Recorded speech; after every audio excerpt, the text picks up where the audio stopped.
Muy buenas tardes, saludos, ¿qué tal están? Arrancamos un nuevo programa esta última semana, mejor dicho, estos últimos días de mayo, porque mañana 1 de junio, ¿quién nos lo iba a decir? El tiempo vuela.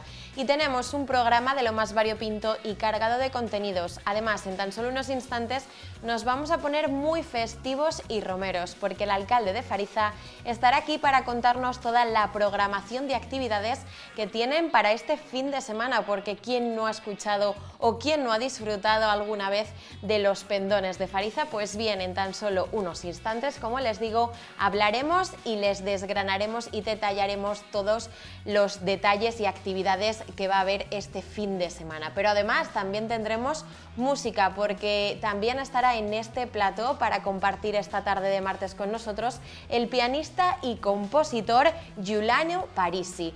Va a estar también porque ha sido profesor del Conservatorio de Música de Zamora, así que un gran artista para también compartir con nosotros esta tarde. Y tendremos en la parte final el campo de la mano de Martina Carrión con toda la actualidad de la provincia, que hoy además viene cargada de la Feria del Vino, también de esa nueva fábrica de Gaza y de muchísimas cosas más.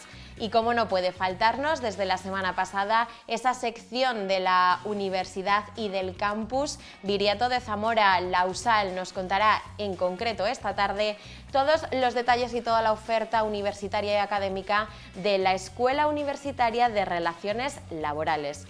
Como ven, un programa en el que no nos falta detalle y que comenzamos ya, sin más dilación, precisamente con esa imagen del día, porque hoy se celebra el Día Mundial sin Tabaco.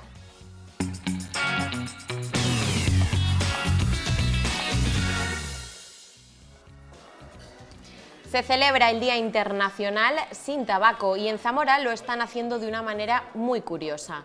Un cigarro por una planta. Los fumadores, para sensibilizarse, pueden cambiar uno de sus cigarrillos por un geranio.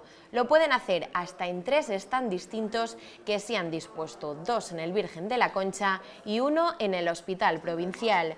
Este año se ha hecho especial hincapié en todos los efectos nocivos que tiene el tabaquismo en el medio ambiente. Día Mundial sin Tabaco, ese pequeño gesto y también esos cambios de hábitos, porque como saben, desde la Asociación Española contra el Cáncer también se ha propuesto y se ha lanzado una campaña para en determinados lugares muy especiales, además en cada ciudad y cada comunidad autónoma se prohíba fumar. Enseguida también les contaremos más detalles sobre eso, pero ahora nos tenemos que ir a hablar de deporte, en este caso de instalaciones deportivas con la actualidad municipal.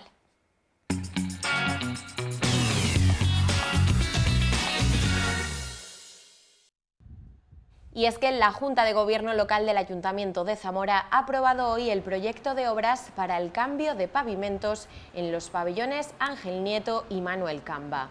Un proyecto que contempla la retirada del parqué actual del Ángel Nieto para su reinstalación en el Manuel Camba.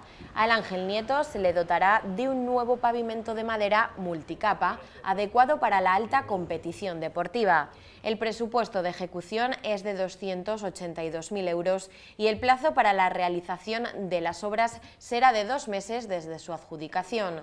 Actualmente hay un pequeño desnivel entre el pavimento de la pista y el que cubre el resto del pabellón en el Ángel Nieto, que hace que exista un mayor riesgo de lesiones de los jugadores que puedan pisar ese borde durante el juego.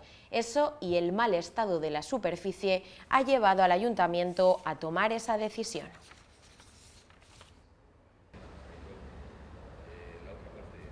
Pues buena noticia para todos los deportistas y los clubes zamoranos que juegan y disputan ahí sus competiciones, esa renovación del parqué. Y como les decía hace tan solo unos instantes, en el inicio de este 8 Magazine, nos íbamos a poner muy romeros y festivos, y ya está con nosotros el alcalde de Fariza para que nos cuente todos los detalles de cara a la celebración de los próximos días. Manuel Ramos, ¿cómo está? Buenas tardes. Buenas tardes.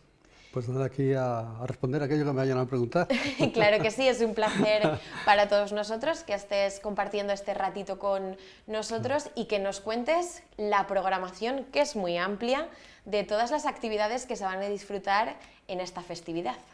Pues muy bien, las actividades yo las voy a centrar más o menos en las actividades de carácter social, cultural y, por qué no, también un poquito pues religioso, porque combinan todos tipos de elementos.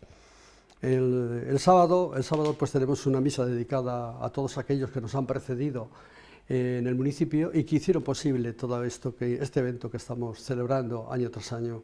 Y por la tarde a las 5 despide a la Virgen a todos los vecinos de la localidad, recorriendo precisamente sus calles y haciendo una visita también, como es lógico, a los difuntos, es decir, al cementerio. Más tarde, y a las 6:30, tendremos una competición deportiva que consiste en ese deporte tan tradicional, tan típico, tan característico de la comarca de Sayago como es la pelota. Allí siempre hubo muy buenos jugadores de pelota y entonces la afición ha llevado pues, precisamente a que siempre y todos los años hagamos un partido de pelota o dos partidos. En este caso coincide con un segundo Open de Castilla y León que se celebra en uno de los frontones de nuestra comarca, que es concretamente Fariza. Y ya por la tarde, al final, la noche, disfrutarán de ocio, de diversión y de todo lo que puedan los jóvenes de la localidad. Si nos vamos al domingo, pues ya saben lo que hacemos. En principio, a las 11:30 vamos a recibir a todos los pueblos que han hecho posible este evento. Empezamos por Badilla, Cozcurrita, Mámoles, Palazuelo, Tudela, Zafara y el anfitrión, que somos nosotros, Fariza. Este año tenemos la presencia también de los pendones que están en la otra parte del Duero, que nos está uniendo muy mucho en actos de convivencia y de carácter también aquí histórico-cultural, como son los pendones portugueses. También vendrán y nos acompañarán. Han confirmado un mínimo en principio de 8 pendones de la otra zona.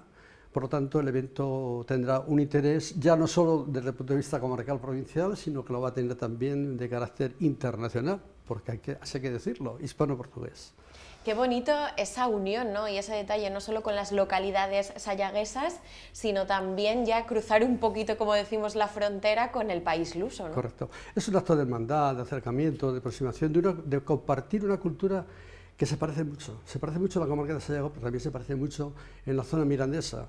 Tenemos elementos culturales que nos unen, hay diferencias, evidentemente, pero son conservaciones de carácter religioso, de carácter social, que tanto se celebran en la otra parte como se celebran también en la parte de acá del Duero.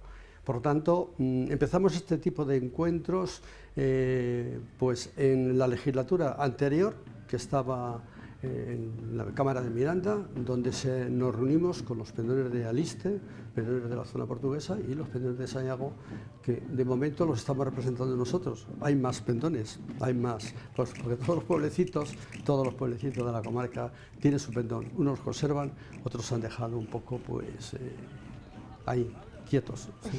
Cuando son santo y seña, es decir, son elementos muy identificativos de nuestra comarca, el pendón, sin duda ninguna. Tiene un valor histórico importantísimo.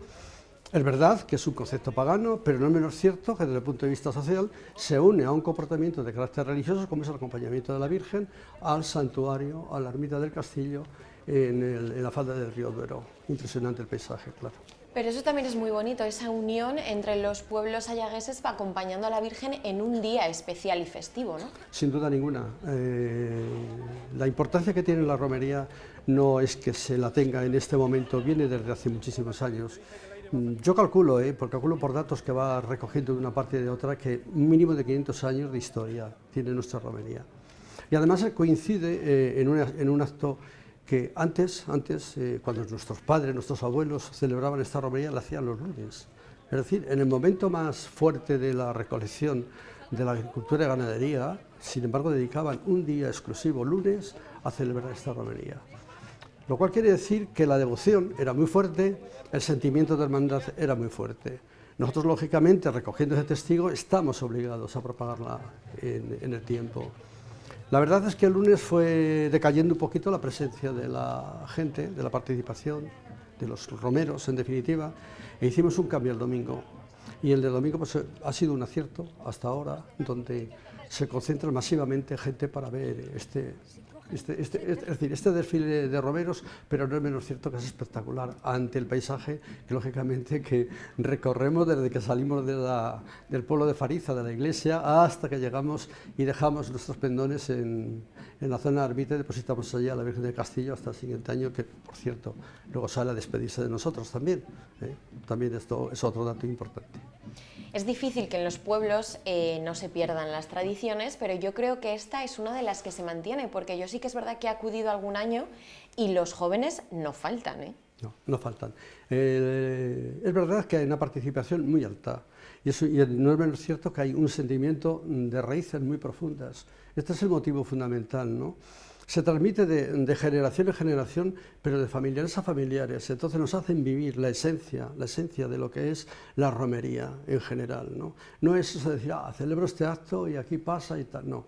Ahí afloran sentimientos muy fuertes internamente cuando incluso sale la Virgen, empieza a hacer el recorrido para recibir a los pueblos.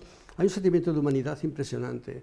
Claro, es la razón más fundamental, porque si todo fuera material, al fin y al cabo, bueno, hoy pasó, mañana también, y no tiene más, no deja, pero aquí deja unos grandísimos valores. Llámales culturales, llámales religiosos, llámales valores humanos, valores de hermandad, que es lo fundamental. Y eso se nota en el arraigo con las personas, ¿no? Que da igual la edad, que ese fin de semana no se puede faltar. No, da igual, da igual. De tal manera que hay hasta cierta competitividad por llevar el pendón, es el elemento. Pero hay gente, yo recuerdo la última vez que un hombre de 80 años cogió el pendón y vamos, el palo iba con un equilibrio impresionante, con ese amor propio que él tenía, el señor Lorenzo se llamaba, y algo fantástico. Pero es que los jóvenes que vienen detrás, oye, que quiero llevar el pendón también, que yo quiero ser testigo un poco de esta historia que tenemos en común y todos. Y es verdad que efectivamente hay una fuerza fuerte, una fuerza de magnetismo impresionante que atrae a la gente. Precisamente hablando de los pendones, ¿quién o cómo se elige quién lleva esos pendones? Un poco está en el equilibrio que tú tienes que tener a la hora de decir, bueno, pues se me va el pendón aquí o se me va para el otro lado, yo me muevo en función de los cordeleros, pero también en función de tu propio equilibrio. Es igual que cuando coges un palo y lo pones a la mano y buscas el equilibrio, ¿no? Aquí idénticamente igual. Los pendones piensa que son 8,5 metros, con una tela que tiene 1,5 de ancho por 6 y pico, 6,5 creo que son de esto. O sea, es una superficie impresionante. Cuando se desplazan y el viento azota en sus condiciones más o menos estables, como puede ser en aquella parte mágica que se produce a la salida de las cortinas, de los encinales y demás, parece como si un barco velero estuviera recorriendo aquella zona para trasladarse lógicamente en busca de esto. Entonces, la gente y los jóvenes, pues evidentemente, viven esa historia, la viven internamente y evidentemente, sobre todo en la ida, es decir, cuando trasladamos hacia la ermita, todo el mundo quiere competir para demostrar que puede llevar el pendón mejor que nadie. Al final para ellos es un orgullo también, ¿no? Pertenecer a esa historia. Sin duda ninguna. Es un orgullo personal y cuando a alguien se le cae el pendón, porque siempre puede haber alguna dificultad, lo siente un montón. Antes prácticamente, cuando nuestros abuelos y nuestros padres caen el pendón, prácticamente estaba castigado. De tal manera, sí, el amor propio era impresionante, de tal forma que a los pequeños no nos dejaban coger el pendón ese día, nos lo dejaban coger el día de Pasquilla, pero el día de la bendición de panes teníamos la costumbre, la gente mayor, de decir, oye, que hoy sacamos el pendón para la era y tenéis que entrenar vosotros. Y hacíamos así, por eso cogimos esta fuerza que tenemos en el momento que estamos ahora mismo disfrutando. Sí. Creo además, no sé si me equivoco, que esta fiesta está declarada de interés turístico regional. Sí. Cierto. O sea, eso también le da un valor irreal. Pues hombre, no cabe duda, tiene un valor impresionante y aquí hay que agradecer lógicamente la sensibilidad que ha tenido la Junta de Castilla y León en su momento, la Consejería de Cultura y demás, y de Turismo, pues para que reconocer estos valores que tiene nuestra romería, que yo me atrevo a decir que yo creo que es única, en nuestra provincia desde luego es única, y en Castilla y León, de estas características, yo creo que hay pocas, sí. No sé si habrá una o dos, como mucho. Una que sí se celebra en la zona del Bierzo, creo, con los pendones de León y demás, pero bueno, son distintos los pendones, o sea, son diferentes. Hablábamos también de que es un punto de unión y de encuentro ese día de la romería, pero yo creo que también es el momento en el que muchas personas que por motivos laborales, personales o familiares se tienen que ir fuera, aprovechan para venir y no perdérselo, ¿no? Sin duda ninguna, es difícil que un familiar, que a alguien que ha sido vecino de Fariza, de Palazuelo, de Badilla, de cualquiera de los pueblos del entorno que han formado parte y forman parte de esta romería, no van desalojando todos los muros estorbos que tienen para que el sábado y el domingo de la romería estén presentes. Hablamos de esos pueblos que pertenecen o que también participan en la romería, pero yo creo que ya no solo la comarca de Sayago, sino muchísimos zamoranos de diferentes comarcas, vamos, es una cita marcada en el calendario. Sin duda ninguna, nuestra romería no solo se conoce en Zamora, nosotros estuvimos con los pendones en León para batir el récord, el récord este de localización de pendones en momentos determinados en la zona de San Marcos. ¿A través de quién? A través de la Asociación, lógicamente, de Pendones de León. Y ellos estuvieron conviviendo una jornada con nosotros en Fariza. Y fue espectacular, espectacular. Entonces, ese día, pues no sé, en Fariza igual había 6, 7, 8 mil personas. Bueno. Y un día normal y corriente de romería, aunque esté difícil, hombre, estamos iniciando o reiniciando porque la pandemia ha tenido un efecto determinante también. Lo estamos reiniciando, pero yo creo que para concertar 3, 4 mil personas sin problema ninguno. Y los forasteros, esos que nunca han vivido ni nunca han escuchado hablar de esta romería, cuando la ven, ¿qué os cuentan? Espectacular. Lo que cuentan es, dice, esto es único. No solo es único el hecho de que vayan esos pendones abriendo paso y dirigiéndose lógicamente a la conquista del castillo, que allí había un castro céltico en su día, ¿no? Lo hubo. Bueno, no solo eso, sino el paisaje espectacular con el que se encuentran. Un paisaje que tienen que valorar no solo los que estamos allí, sino que los que de cuando en cuando nos visitan, sea del País Vasco. El otro día había un matrimonio del País Vasco recorriendo la zona del Duero. Le estuve indicando por dónde comer y de qué manera. Y al regresar me volvieron a encontrar y me dijeron, espectacular. Esto es algo fantástico que desconocíamos. Es decir, hay elementos que evidentemente son terriblemente atractivos como consecuencia de esa riqueza paisajística, de esa riqueza medioambiental, unido evidentemente, pues esto que estamos comentando, una manifestación de carácter pagano, sí, unido también lógicamente a esa religiosidad. Recuerdo todavía de pequeño cómo los ofrecimientos que hacían la gente que había tenido algún problema de enfermedad y demás, se trasladaban desde el pueblo descalzos. Y algunos ya cerca de la ermita de rodillas, dando vueltas. O sea, eso quiere decir que evidentemente, la razón que sea, la fe era impresionante y la dedicación que había a la Virgen era... Sí, la verdad es que sí, increíble esa penitencia. Sí. Hablaba Manuel también de que una de las actividades iba a ser la pelota, que ha sido uno de los deportes, yo creo, en Fariza, vamos, más consolidados. Es algo que no se quiere perder tampoco, ¿no? Porque sí que es verdad que yo recuerdo de pequeñita en todos los pueblos, en las fiestas, no podía faltar siempre esos partidos de pelota, pero ahora con el tiempo se han ido perdiendo. Vosotros no queréis que eso ocurra, ¿no?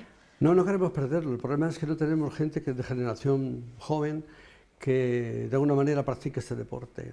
Nosotros recuerdo de pequeños que salíamos del colegio, de la escuela, y peleábamos por ser los primeros para coger el frontón y poder jugar. Eso hoy no se da porque evidentemente el descenso de población y la demografía nos ha castigado duramente, pero duramente, de tal manera que de 1.000 y 1.200 habitantes que tuvimos en algún momento entre Conjurrita, Mamlis y Fariza, estamos ahora mismo en 250. Esa es la triste realidad. Entonces, claro, un deporte tan arraigado como es la pelota, y además, concretamente en Fariza, pero también en los pueblos de alrededor, pero más en Fariza, ha habido jugadores pues, que han competido a nivel nacional. Incluso ha habido uno que internacionalmente en Argentina y demás estuvo jugando. Vive todavía. Y era impresionante verlo jugar, impresionante. Y luego otros que jugaban con él, idem de idem. Entonces, claro, tú los tenías de modelo. ¿Qué deporte practicamos? Digo, coño, tú no juegas al fútbol. Digo, pues no, pero yo hago otro tipo de deporte, que es la pelota. ¿Y eso qué es? Pues mira, si quieres jugamos aquí. Lo recuerdo una vez que estando en el ejército, que alguien me lo decía. Pero coño, tú te la quedas. Digo, sí, hemos jugado al fútbol, pero no la vivimos. Se vive la pelota como un deporte de esencia de nuestra comarca. Yo en ocasiones me atrevo a decir que este deporte... que alguien lo introduce y su origen en el País Vasco, a veces digo, no hombre, los vascos se cogieron el deporte de la pelota de nuestra comarca. Es verdad que los astures y los vascos, en aquella época de la Reconquista, en aquella época de la de la llegada de mucha gente de esta a nuestros pueblos para, lógicamente, aumentar su población, pues había de todos, había astures, había albeses, había vascos, etcétera, etcétera. Manuel, un último llamamiento para que disfruten de las fiestas de Fariza todas las personas que nos estén viendo en casa. Saben que es el mejor fin de semana que pueden tener durante el mes de junio y quizá durante toda la época del verano.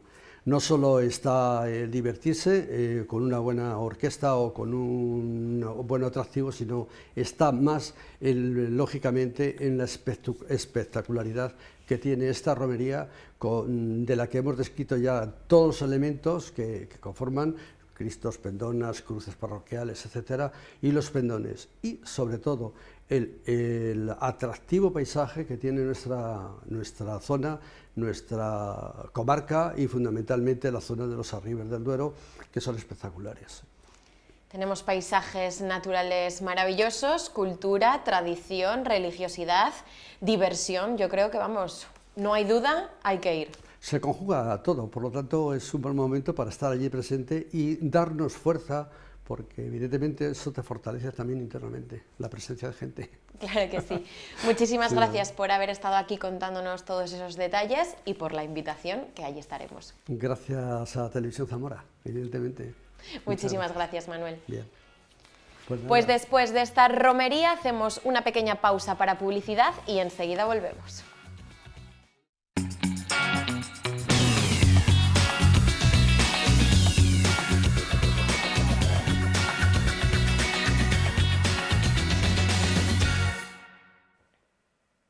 Continuamos con nuestro programa de esta tarde 8 Magazine y ya tenemos con nosotros al siguiente invitado de la tarde, Giuliano Parisi. Buenas tardes, ¿cómo estás? Todo bien, gracias. Bien. Un placer tenerte aquí en nuestro plató para compartir este ratito contigo.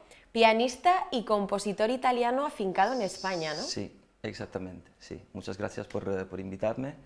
Y sí, estoy aquí en España desde hace 9 años, más o menos. Y encantado. ¿Por qué decidiste llegar a España? Pues cuando terminé la carrera en conservatorio había un proyecto después de la carrera para enfocar y fomentar las ideas creativas de ¿no? que estaban terminando la carrera. Pues mi idea era de desarrollar un proyecto cultural fuera de mi país. Y había una posibilidad en España, en Alicante. Entonces presenté ahí un proyecto cultural en el Conservatorio Superior de Alicante, que aceptaron, y entonces luego con una beca europea pude desarrollar ahí el proyecto. Un reto para ti, quisiste cambiar de aires, hacer un proyecto creativo y dar ese paso a España, ¿no? Sí, exactamente, sí, fue todo un reto, además porque nunca había viajado fuera de mi país. Y el idioma, pues, no sé, tenía dudas y un poquito de miedo, pero las ganas de empezar algo y de hacer algo de música y de arte, pues para mí era más importante. ¿Cómo te encontraste el ambiente cultural aquí en España, sobre todo en cuanto a la música? Pues en esa época quizás un poco difícil, porque era el periodo de la crisis, 2012-2013. Y entonces estaba un poquito digamos, en una fase un poco difícil.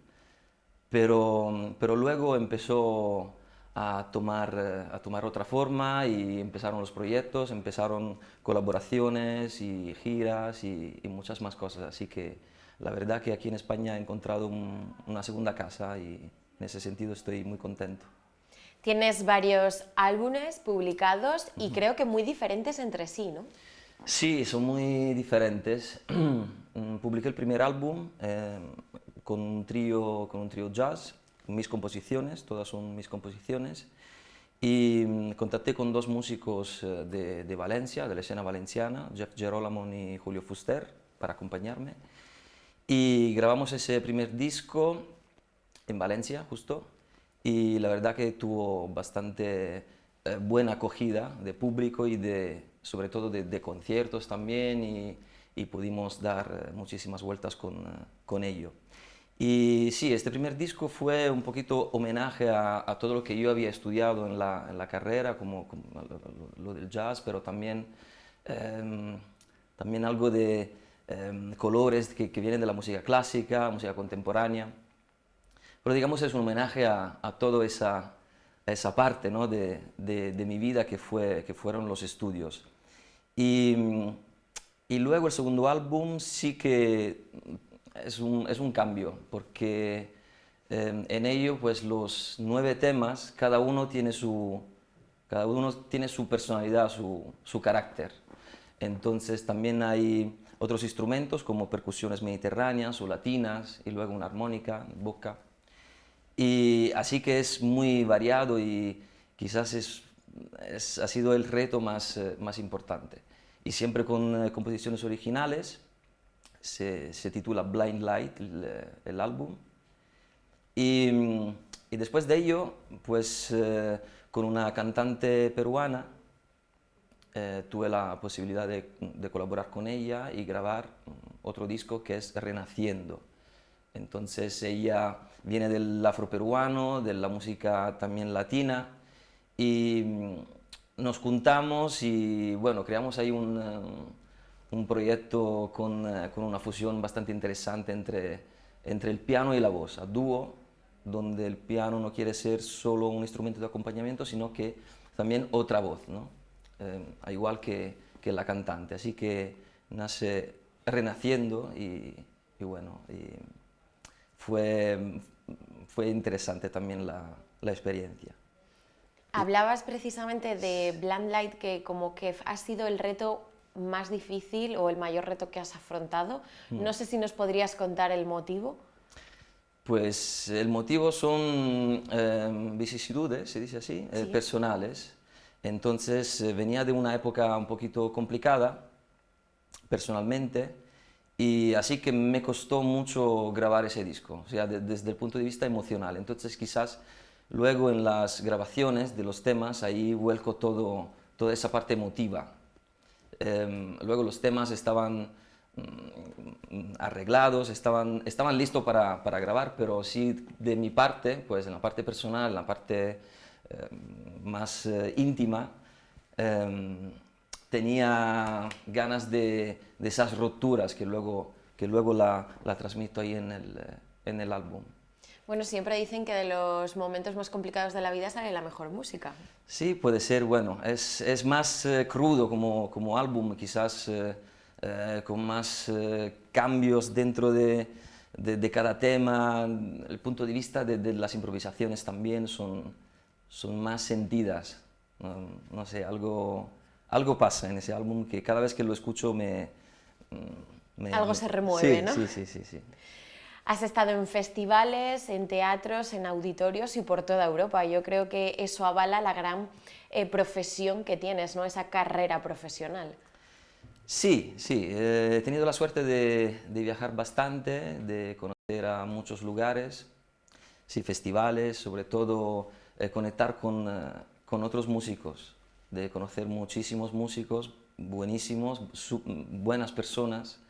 Y tengo la suerte de tener esos compañeros, amigos y colegas en muchos países europeos, así que la música también ayuda en eso, ¿no? Es un lenguaje, pero también es una manera de conectar de otra forma y ampliar tu red de amistad.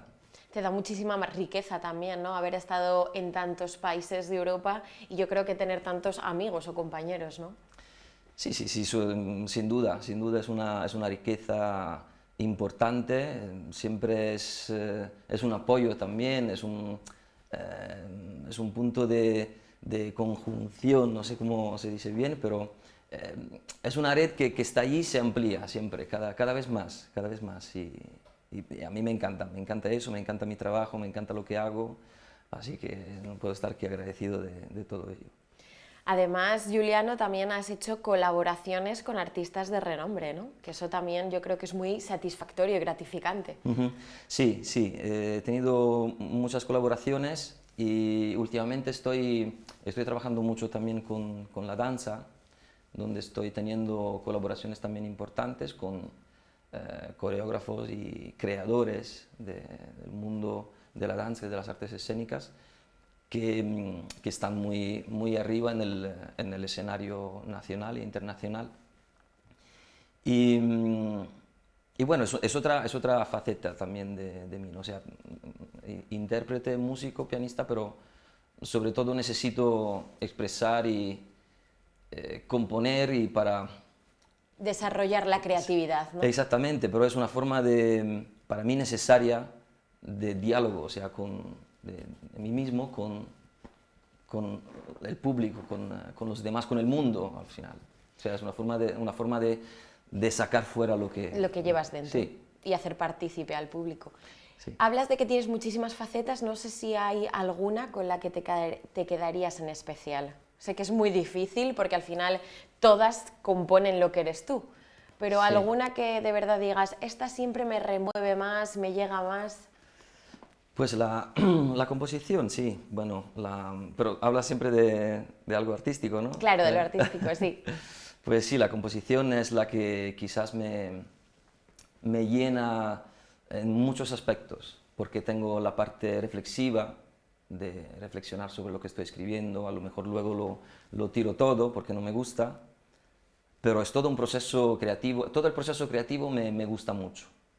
Que luego haya improvisaciones o no haya, eso es lo de menos, pero todo el proceso creativo desde el inicio, desde la intuición que yo pueda tener desde la primera nota hasta el último, todo este proceso es un viaje increíble y esto me encanta, esta es la faceta que más me gusta.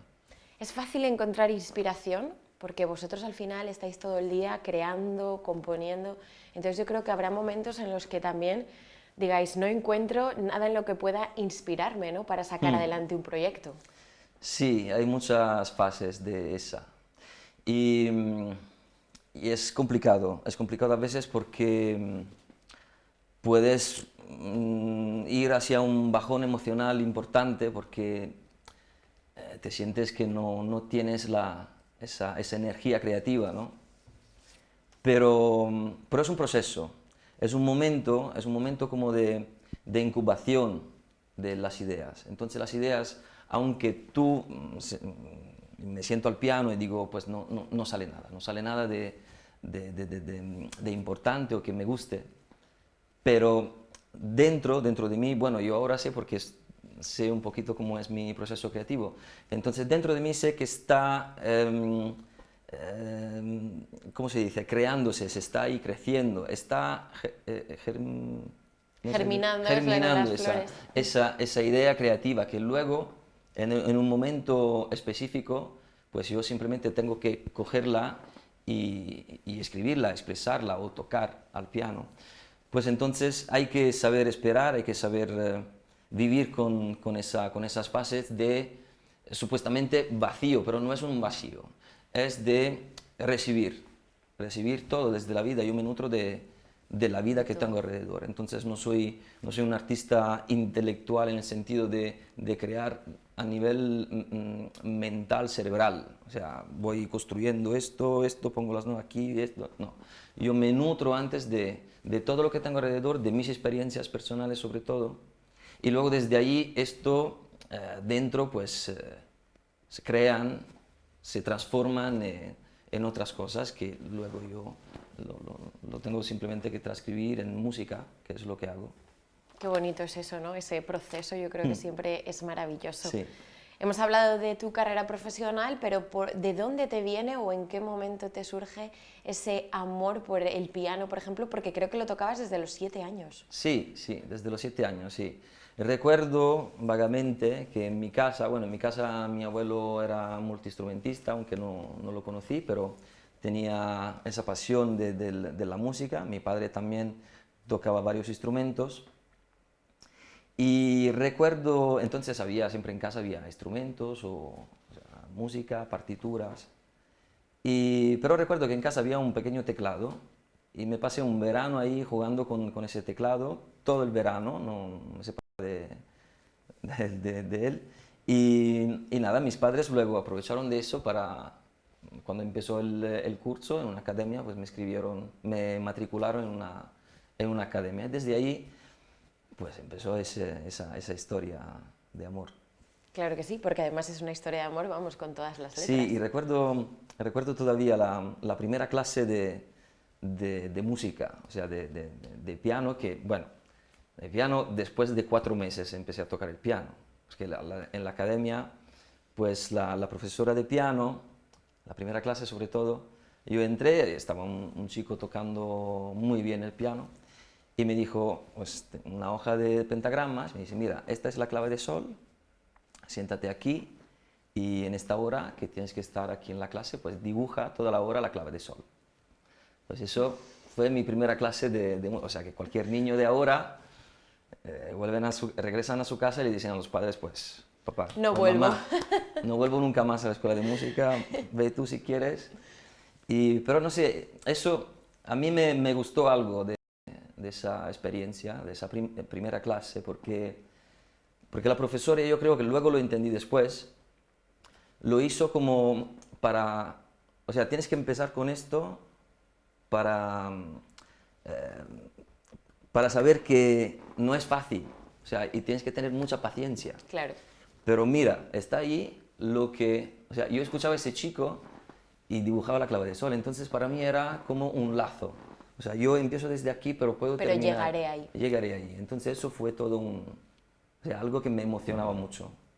Y entonces pues seguí. Y recuerdo el primer año también, mis padres para o sea, darme ese mensaje de, a ver, quieres estudiar música, pero a ver si de verdad lo quieres, ¿no? Entonces el primer año yo no tenía piano, tampoco teclado. Ese tecladito pequeñito era así, no podía estudiar, era muy pequeño. Y entonces, pues yo estudiaba encima de la mesa de mi casa, y después del primer curso, pues ya me compraron el primer teclado, que fue una cosa o sea, súper contento. Hombre, claro, y maravillosa, llevabas tiempo esperándolo. Exactamente, exactamente. Así que, bueno, yo creo que la pasión es importante. He tenido suerte de encontrar esa pasión desde pequeño, que no es fácil. Y ahora estoy desarrollándola. O sea, claro, y de mantenerla, que eso sí que es verdad que es muy bonito. Importante. Hablabas al inicio de la entrevista que habías sido profesor en el Conservatorio de Alicante, Sí. has sido también en el de Zamora. Sí, sí. ¿Cómo fue esa experiencia y notaste que hay talento entre los jóvenes? Porque siempre parece que cuesta que los jóvenes se vinculen al mundo de la música. No sé si tú pudiste percibir eso. Sí, bueno, en Alicante, en el superior, entonces, ¿sabes? En el superior ya los chicos y las chicas se matriculan porque quieren, ¿no? Quieren hacer la carrera musical o seguir con ella.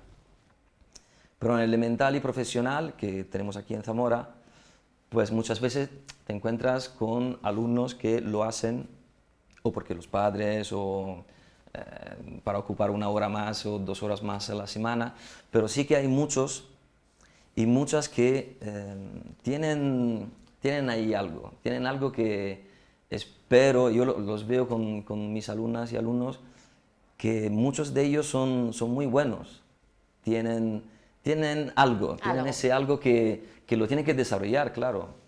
Ellas y a lo mejor lo saben o no, todavía no son conscientes porque son muy pequeños.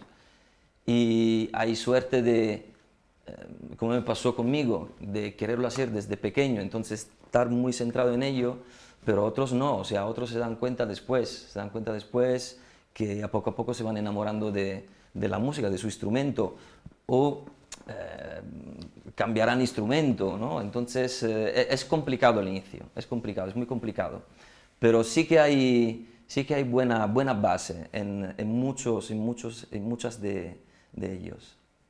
¿Eso es vocación? O sea, tú desde pequeño dices quiero tocar esto y vas a por ello, o puede surgirte en un determinado momento de tu vida ese amor por un instrumento y por querer tocarlo. Sí, puede surgir en cualquier momento, Y yo tuve la suerte, como te dije, de encontrar la pasión y la vocación desde pequeño. Pero bueno, como los griegos llamaban eudaimonía, ¿no? Eso, ¿no? Pues entonces encontrar eso que te mueve, ¿no? Dentro, encontrarlo y luego desarrollarlo. Tienes toda la vida, básicamente, para hacerlo, pero cuanto antes mejor, ¿no? Pero sí, es una vocación, es algo que te nace desde dentro y lo tienes que seguir y tienes que buscar continuamente lo que realmente eres, ¿no? Eso es. Juliano, para terminar, hablabas de que ahora estabas metido de lleno en un proyecto de danza.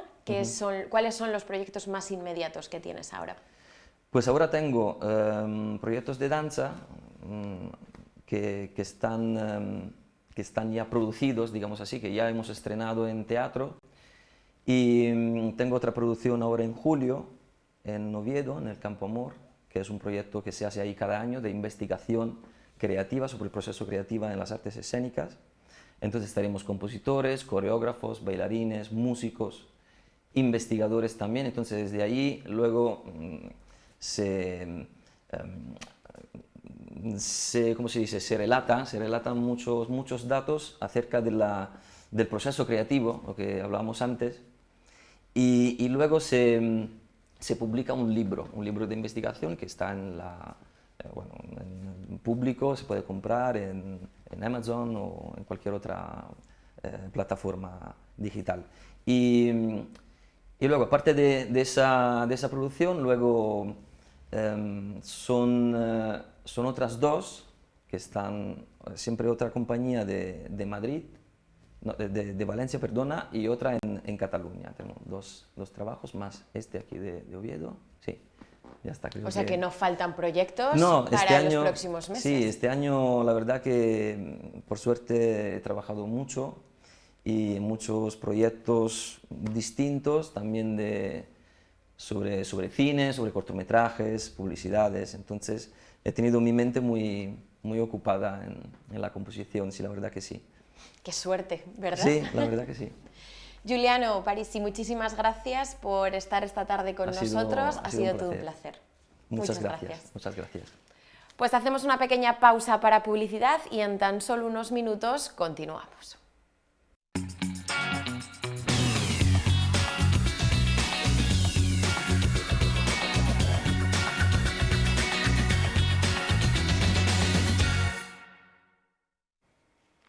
Ya estamos de vuelta después de esta breve pausa para publicidad y ahora vamos a entrar de lleno en esa sección de la Universidad de Salamanca que comenzábamos la semana pasada. Ya hemos conocido dos escuelas, tanto la de Magisterio como también hablábamos hace unos días con el delegado rector de la universidad. Así que ahora nos vamos a centrar mañana en la Politécnica, pero también conocíamos la Escuela de Enfermería la semana pasada. Hoy nos centramos en la Escuela Universitaria de Relaciones Laborales. Hasta allí nos acercamos hace unos días para que Ana Díez, la directora gerente del consorcio de la Escuela Universitaria de Relaciones Laborales de Zamora, nos contase el número de alumnos, también cómo están aumentando en los últimos tiempos las matriculaciones y sobre todo la oferta que ellos mismos tienen y también las grandes salidas profesionales que Relaciones Laborales tiene para los nuevos alumnos. Escuchen.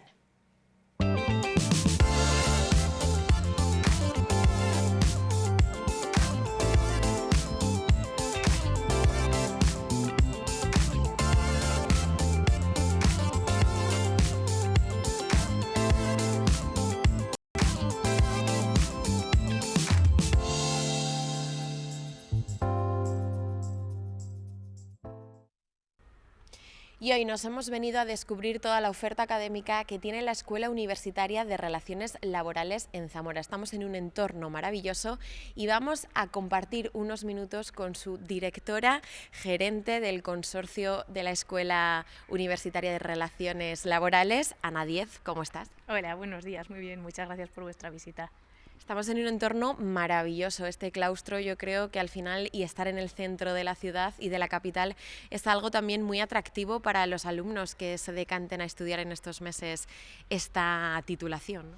Así es un entorno privilegiado con todas las facilidades posibles y con todos los recursos necesarios para que puedan estudiar esta maravillosa carrera en el centro de Zamora.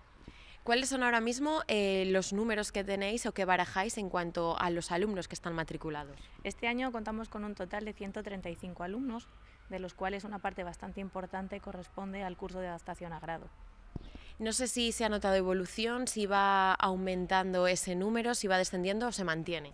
Pues este año tenemos la suerte de haber doblado el número de alumnos en primero respecto a los años anteriores, donde por desgracia eran muy poquitos los alumnos que cursaban la titulación. Quizás un poco fruto de la crisis económica, que es mucho más económico tener a tus hijos estudiando en Zamora o incluso desplazarte desde otro sitio y poder tener el lujo de vivir en Zamora y en un sitio tan céntrico. Sí que hemos notado un incremento de las matrículas en primer año.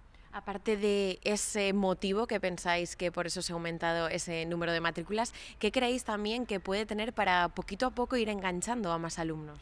Primero, irlo conociendo. Es una titulación que durante muchísimos años hemos tenido la suerte de tener en Zamora. Hubo desde hace muchos años un montón de graduados sociales de aquel momento que cursaban la titulación y siempre han tenido un renombre muy importante, y los alumnos que se han graduado aquí son hoy grandes profesionales dentro del ámbito en nuestra ciudad. Entonces, eso es una parte muy importante con la que contamos y no queremos perder. Eso me imagino que también es fruto de la visibilidad que poquito a poco se le va dando a esta titulación, a esta carrera universitaria, ¿no? Sí, quizás las carreras unas veces por modas, otras veces no, se van desconociendo. Los alumnos a lo largo de los años van eligiendo unas u otras titulaciones y al final esta titulación, que es muy completa, siempre ha estado ahí y les da un aspecto muy grande para que puedan estudiar algo con unas salidas profesionales bastante importantes dentro de distintos ámbitos en los que ha evolucionado también la propia titulación. Hablabas precisamente de esas salidas profesionales. ¿Cuáles son a las que pueden optar cuando terminan estos estudios? Pues el campo es muy extenso. Antes solo se estudiaba relaciones laborales como tal, orientado hacia el tema de la gestoría, auditoría, pero es que esta titulación además ahora abarca también el campo de los recursos humanos, que es un aspecto bastante amplio, muy interesante para poder ampliar los conocimientos y sobre todo porque el profesional graduado puede permanecer dentro de un juzgado y puede ejercer como tal dentro del juzgado de lo social. Entonces, esta evolución también de la propia profesión ha hecho que muchos alumnos empiecen a conocer cuál es la importancia del graduado en relaciones laborales y que puedan tener distintas salidas, no solo en un aspecto, como podría ser únicamente opositar, sino que puede ejercer dentro de los despachos, dentro de las empresas y dentro de las empresas además dentro del campo de los recursos humanos, que creo que es muy atractivo. Al final son baluartes que se llevan en el día a día, ¿no?, de una persona normal. Siempre se requiere de esos servicios. Se requiere de esos servicios y dentro de nuestra provincia además se puede adaptar muy fácilmente pues, al campo de las empresas agroalimentarias, en las que necesitan siempre un profesional de este tipo. Tenemos alumnos que han titulado y trabajan de hecho dentro de las empresas más potentes de la provincia y a partir de ahí también para los alumnos que están estudiando van viendo cómo en sus prácticas de empresa van teniendo una salida real. Los alumnos de cursos inferiores van viendo cómo sus compañeros se han ido colocando y es una salida muy importante para ellos. Esa es una muy buena carta de presentación, ¿no?, para todos esos alumnos que en estos meses ya sabemos que tienen que decidir qué carrera universitaria quieren para que elijan esta, ¿no?, relaciones laborales. Por supuesto, yo creo que esta y otras muchas cualidades que tiene nuestra carrera estamos deseando podérselas mostrar. Se pueden acercar por aquí y les explicaremos muchísimo más detalladamente cuáles son las posibilidades que tiene nuestra carrera y los esperamos con los brazos abiertos. Hablabas de esas cualidades. ¿Qué cualidades tiene aparte esta carrera universitaria? Tiene la posibilidad de desde el principio estar estudiando y estar viendo cuál va a ser tu salida profesional. Tiene la cualidad también de contar con el Colegio de Graduados Sociales de Zamora, que desde el principio se han mostrado su apoyo y desde muy temprano empiezan a trabajar con los propios alumnos ofreciéndoles talleres gratuitos como complemento a lo que están haciendo. Quiero decir, este año estamos un poquillo pillados de tiempo, pero estamos retomando ya para que empiecen a practicar un juicio, como sería un juicio en el juzgado de lo social, donde ellos ejercen desde el principio como profesionales. Además de ellos están llevando talleres de nóminas, de seguros sociales. Todo lo que están viendo es algo muy práctico que en otras carreras, en otras titulaciones, incluso dentro de la misma carrera, en otros lugares no pueden llevar a cabo, dado también que el número es bastante reducido aquí.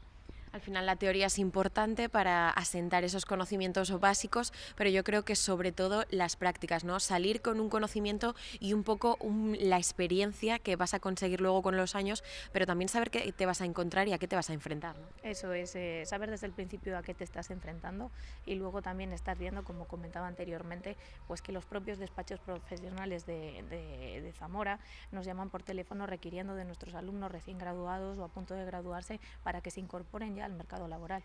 Eso es muy bueno también, una vez que estás estudiando, ver cómo se fijan en ti, ¿no? Exactamente, y para nosotros es muy importante saber que nuestros alumnos están lo suficientemente cualificados como para que vengan a buscarlos cuando están terminando la carrera.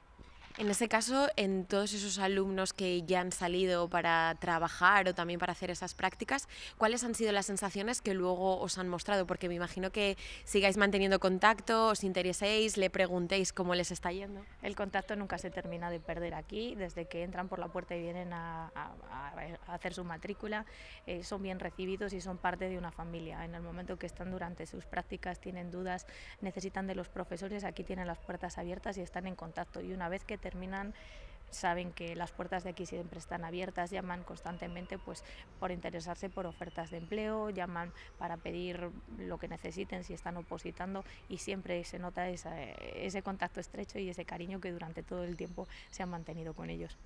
Hablamos de esos alumnos nuevos que llegan a esta titulación, de esos que realizan la EBAU, pero no sé si esta titulación universitaria también acoge o tiene una gran demanda de alumnos ya mayores, con experiencia, que dicen vamos a profundizar y vamos a realizar esta carrera. Sí, se da el caso de personas ya más maduras que no pudieron bien finalizar sus estudios hace unos años, o que no tuvieron la oportunidad de estudiar y con la madurez que conlleva también la edad deciden estudiar algo que realmente les vaya a facilitar una inserción laboral rápida y que ellos ya controlen. Y también contamos con alumnos, por supuesto, en torno a los 40, a los 50 años.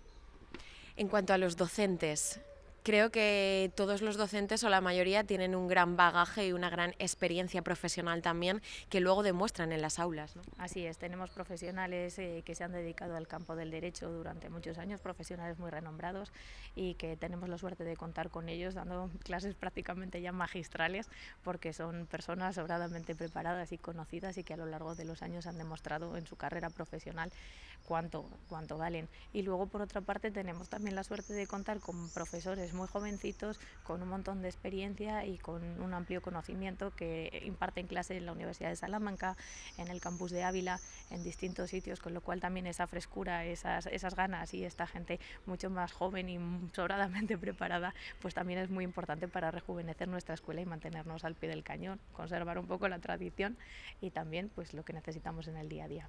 Esa simbiosis de la experiencia de los más adultos y los que más años llevan es la docencia, y también la frescura, como bien dices, de los jóvenes. Yo creo que es, vamos, un cóctel perfecto para los alumnos, que cojan todo lo de los jóvenes y también la experiencia, ¿no? Eso es, necesitamos tanto la experiencia de las personas más senior, más adultas, y necesitamos la vanguardia, la juventud, las ganas, la energía y la frescura de la gente joven. Yo creo que con esos dos componentes es el cóctel perfecto para tener una titulación como la que tenemos y unos alumnos tan preparados como los que saldrían de aquí. Una titulación completa, y hablábamos antes de las prácticas. No sé si las prácticas se pueden realizar en el último curso, si van durante los primeros cursos también. Cuéntanos un poco. A partir del cuarto de tercero ya pueden empezar a hacer prácticas, tienen unas prácticas y además tienen unas prácticas complementarias.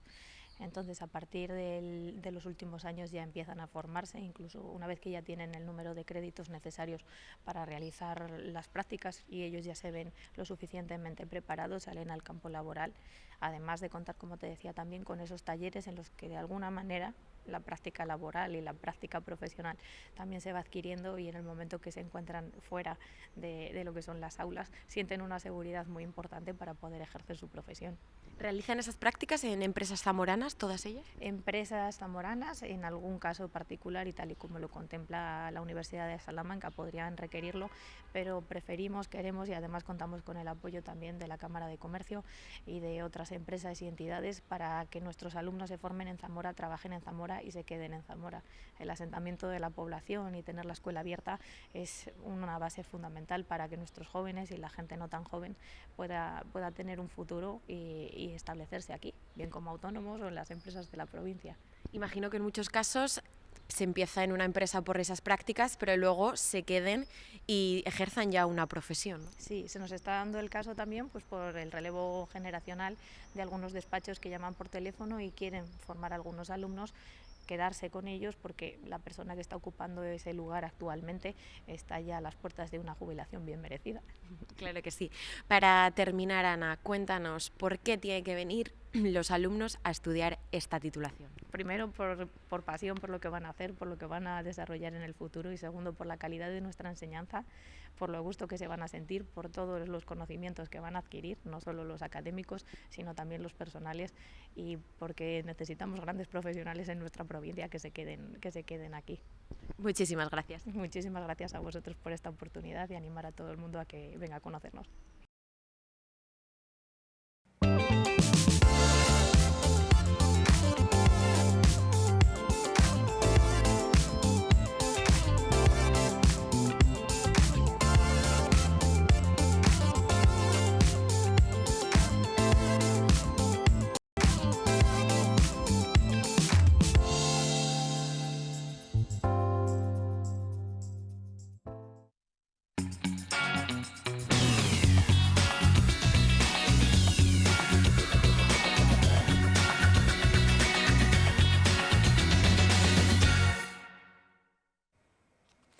Llegamos a la parte final de nuestro 8 Magazine de esta tarde y lo hacemos poniéndonos más culturales, yo creo, que durante esta hora y cuarto que llevamos con todos ustedes. Porque ahora les vamos a hablar de Carmen Mola. El último fenómeno de ventas en castellano estaba en Zamora la semana pasada. Primero firmaron libros y posteriormente clausuraron las jornadas de fomento a la lectura. Son Jorge, Agustín y Antonio, o lo que es lo mismo, son Carmen Mola. Los escritores de la trilogía de La novia gitana y del premio Planeta la Bestia han recalado en Zamora. Han participado en la clausura de las jornadas de fomento a la lectura y han firmado libros en Semuret. Aquí han explicado cómo trabajan para escribir un libro a 3 manos. Cómo se escribe un libro, me parece muy difícil, cómo se escribe un libro entre 3 personas, que eso yo creo que es lo más complicado de todo. Bueno, para nosotros no es tan complicado escribir a 6 manos porque venimos del mundo del guión y el guión es un mundo colaborativo. Ahí nos metemos todos en la writer's room, en la habitación de los escritores, empezamos a disparar ideas en todas las direcciones y vamos ajustándolas, vamos mejorándolas entre todos y eso es lo que trasladamos al mundo de la literatura, de la novela, eso es lo que queríamos hacer. Como somos guionistas de academia, pues se nos da bien, estamos ya muy baqueteados, acostumbrados a que nos rechacen una idea, no nos enfadamos, así que no nos resulta tan difícil. Se nota mucho cuando leemos las obras de Carmen Mola, esa influencia, ¿no?, de lo audiovisual. Yo creo que al final los libros llevan mucho esa influencia del guión y del audiovisual detrás. No sé si vosotros también sois muy conscientes, os lo han dicho muchas veces. Bueno, nos lo han dicho muchas veces y es un poco lo que contaba Antonio, tenemos una formación en guión. Yo creo que se nota sobre todo a la hora de estructurar, o sea que nosotros trabajamos mucho la trama, trabajamos mucho los giros de la historia, muy en consonancia con lo que se hace en televisión o en cine, ¿no?, que estructura mucho la trama de la historia y luego inevitablemente hay un elemento visual a la hora de narrar. Nosotros, nuestra prosa tiene un elemento visual, porque bueno, escribimos imaginando las situaciones, que creo que también es algo muy bueno. Luego al lector le gusta mucho, en La Bestia, por ejemplo, imaginar que cruza esa ciudad de Madrid de 1834. ¿Estáis trabajando en algún proyecto nuevo? Bueno, nunca paramos de trabajar. Tenemos una novela que saldrá en otoño. Y después tenemos que ponernos con otras novelas, tenemos una serie sobre La novia gitana que se estrenará en otoño, o sea, nunca se para de trabajar en esto y además somos autónomos, tenemos que tener todos los platillos siempre funcionando. Esa nueva novela, no sé si vais a recuperar el personaje, a esa agente de la primera trilogía o si vais a ir por otro lado completamente distinto. No, sí, va a ser la 4ª novela de la trilogía, luego va a ser tetralogía. Y sí, se llamará Las Madres y estará protagonizada por la detective, por la inspectora Elena Blanco. Ajá. Estáis en Zamora participando dentro de estas jornadas de fomento a la lectura. Yo creo que en unos años, además, nos lo decían hace poco, que la pandemia ha sido muy malo para muchas cosas, pero ha sido bueno para fomentar la lectura. No sé si sois conscientes también de esa importancia que ha tenido el que hayamos estado encerrados para un país que, en teoría, nos dicen que leemos bastante, para leer aún más. Bueno, pues sí, algo bueno tenía que tener la pandemia. Efectivamente, parece que ha crecido el índice de los índices de lectura. Hay gente que se ha reencontrado con el viejo placer, que lo tenían ya relegado, y hay quien lo ha descubierto por primera vez. Han encontrado el consuelo y el pasatiempo favorito en estos momentos de encierro. O sea que mira, al menos por ese lado, bienvenida sea el confinamiento. Y en esta tarde estáis ahora en una librería centenaria en Zamora, que es bueno, pues muy conocida. Me imagino que también sea, bueno, pues esas sensaciones, ¿no?, son importantes, ¿no?, las de encontrarse en una pequeña librería, en un sitio muy antiguo, ligado a las letras. ¿Eso qué supone para los escritores? Bueno, la librería esta es preciosa, desde luego, y Zamora es una cosa que nos apetece mucho, cada vez que vamos a algún sitio poder pasear los sitios, ¿no? Y sitios como Zamora que tienen tanta historia detrás, ¿no? Quién sabe si en La Bestia 2 no nos trasladamos a Zamora en el siglo XIX, a ver qué sale de ahí. Pues hay mucha historia donde tirar, ya, hay material. Ya os lo voy diciendo. Bueno, muchísimas gracias por atendernos y que tengáis muy buena tarde, muy buen día en Zamora. Gracias. Qué gran placer poder disfrutar de Carmen Mola aquí en Zamora Capital, con esa clausura a las jornadas de fomento de la lectura y también con esa firma de libros que fue toda una maravilla para los zamoranos que acudieron y también para los que lo hemos estado viendo ahora mismo aquí en 8 Magazine. Y continuamos, y ahora nos vamos, esto era la semana pasada, a una imagen mucho más actual. En concreto ocurría esta mañana. Y es que estamos en tiempo de romerías y también apuramos las últimas horas del mes de mayo, el mes de María. Hoy se ha celebrado una romería a escala en el Colegio Corazón de María, como están viendo en estos instantes. El alumnado y la banda de música de infantil y primaria del Colegio Corazón de María lleva varias semanas preparando esta romería de la Virgen del Corazón de María. La romería salió del patio de infantil hacia la entrada del centro por la zona arbolada. La banda de música, encabezada por los tambores, iba tocando la concha, mientras los más pequeños portaban las flores a la Virgen, cargaban un paso y los alumnos de primaria iban acompañados vestidos con los trajes regionales típicos de diferentes zonas de la provincia. En torno a la Virgen, los alumnos cantaron canciones a María mientras le hacían la ofrenda floral. El padre Benicio presidió el acto y los romeros nos hicieron disfrutar con los diferentes bailes, habas verdes, galándum y paloteo. Además, los alumnos máteles disfrutaron de un taller folclórico pedagógico gracias a los coros y danzas de Doña Urraca.